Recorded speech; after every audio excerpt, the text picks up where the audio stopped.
How to add music on Canva video.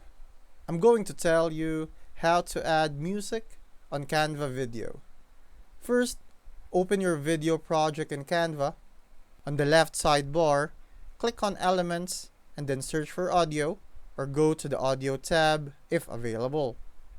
Browse through Canva's music library and click on a track to add it to your timeline. If you have your own music file, click Upload, then Audio, and then drag your file into the project.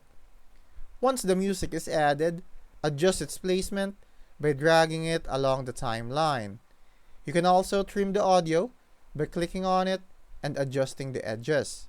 If you want to adjust the volume, click on the track and use the volume sidebar. When you're done, preview your video and make sure that the audio aligns with your visuals